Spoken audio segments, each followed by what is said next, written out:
Ассалаумағалейкум құрметті миллионерлер, сіздермен бірге мен Зейқылмет. Егер Зейқылмет арнасына бірінші рет кіріп отырсаңыздар, онда лайк, подписка, колокольчиктеріңізді басуды ұмытпаңыздар. Менің артқы фонда қараған болсаңыздар, мен қазір санаторияда жатырмын. 27 маусым күні Алтын Қарғалы деген Алматыдағы санаторияға келген болатынмын путевкамен. Сол бойынша қазір енді осы жерде демалып жатырмын. Енді былай айтатын болсам, мен әрине комментарийға жазып өтіңіздер. Егер санатория жайлы сұрайтын, білетін бірдеңелеріңіз болса, онда комментарийға жазып өтіңіздер. Сол жайлы тоже видео түсіретін боламын, егер сізге қызық болатын болса. Бүгінгі менің видеоның тақырыбы ақша туралы ырымдар, және де бұл ырымға мен сенемін бе, нақты ақшаға байланысты. Осы жайлы тақырыпты мен бағана YouTube арнадан көріп қалдым. Сол маған бір өте қызықты болды, және мен білесіздер, мен YouTube каналымда тек қана ақшаға байланысты видеолар түсіремін. Маған бұл тақырып қызық, финансовый грамотность, ақша, тағы да басқа инвестиция, криптовалюта деп кете береді. Бұл тақырып маған бір жақын болғандықтан осыған қысқаша бір видео түсіргім келді. Онымен қоса мен қазір санаторияда жатқандықтан бір расслабон жүрмін.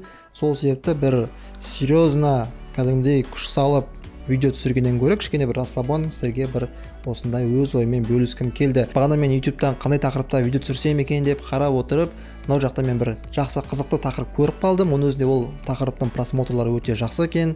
Бұл тақырып бізде ақша туралы ырымдар. Жеке ақшаға байланысты ырымдар мен қалай ойлаймын, осы жайлы қысқаша өте қысқа айтамын, достар, көп уақыт созбай.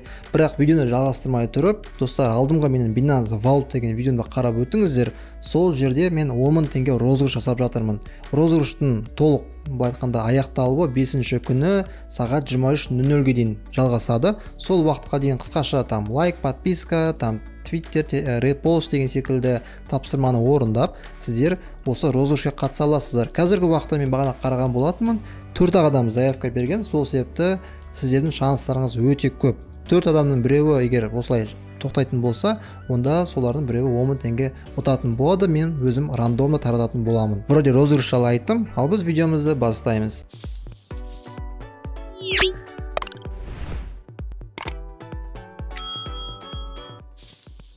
Ал достар, енді ақшаға байланысты ырымға келетін болсақ, жеке мен өзім ырымға мүлдем сенбеймін. Неге екенін білмеймін. Бұл жаман ба, жақсы ма, енді мен ештеңе ол жайлы айтпаймын, бірақ жеке өзімнің ой пікірім, мен мүлдем бұл ырымдарға сенбеймін. Жеке мен естіген ырымдар, әрине көп ырым естіген жоқпын ақшаға байланысты, бірақ ырым естігендердің бірі бұл алтын мен қоршалған, настоящий алтын емес, бірақ енді золотой бір бақа дейді ғой, бақа, түйе деймін, сувенир секілді. Сосын барып тағы бір ақша гүл деймін, орысша денежный цветок па, сондай бір деп аталады, немесе өзін гүлдің аты сондай ма, денежный деп аталады ма, сондай бір естіген тоже. Үйге тоже бір әкеп қоятын. Мен өзім әрине оған қарайсың, гүл обычный, бірақ енді сонда бір ырым ретінде алатын. Жақсы бір ырым болады деген секілді. Бірақ өзім жеке достар, мен жеке өзім ырымға мүлдем сенбеймін. Хоть миллион денежный гүл алып келіп қой, немесе бақа миллиондап әкеп қой, немесе тағы да басқа бір ырымдар жасасан да. Бағана мен осы Таныш Шолпан деген YouTube каналдан көріп қалдым. Саудагерлер балдың біреңкесін алып қояды, немесе тағы біреңкелерді ақшамен ұрады, товарларды. Достар, жеке өзім бұл бір қалай айтсам екен, самовнушение менің ойымша. Себебі ырымды не үшін ойлап тапқан, бұл жеке өз ойым, ешқандай бір нені оққан жоқпын, статистиканы, қайдан шыққан бұл ырым деген секілді.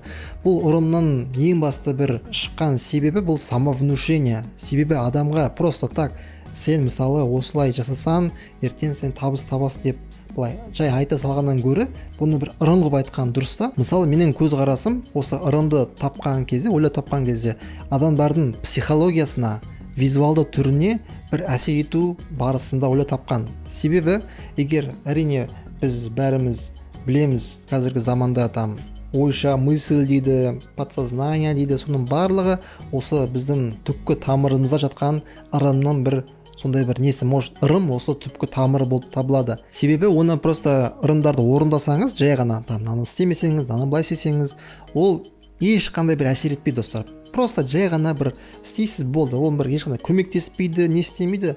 Ал көмектесетін сіздің ішіңіздегі подсознание, ойыңыз.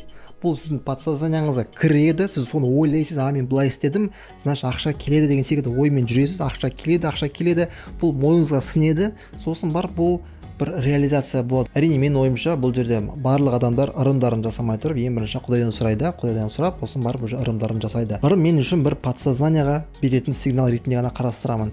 Басқа былай менде бір себеп жоқ ол ырымдарға сенетін. Және достар, осы ырым бойынша соңғы аяқтауым болсын. Ең бірінші біз Құдайдан сұраймыз, одан кейін еңбек етеміз және еңбегімізді адал етеміз. Біреуді алдамаймыз, арбамаймыз және тағы басқа. Сол кезде ғана жетістікке жетуге болады. Бірақ әрине тағы да ең соңғы, ең басты бір шарт бұл басқа адамға бір благотворительность жасау. Мен кейде благотворительность жасап әртүрлі бір нелерге ақша аударамын, мысалы асар өме деген секілді. Вот сол ақша аударғаннан кейін барып бір айдан кейін, может бір жарым айдан кейін маған күтпеген жерден өзі ақша түседі. Сол менің ойымша ең мықты жұмыс жасайды. Ырымға қарағанда благотворительностьпен көбірек айналысыңыз. Вот сол дұрысырақ деп ойлаймын.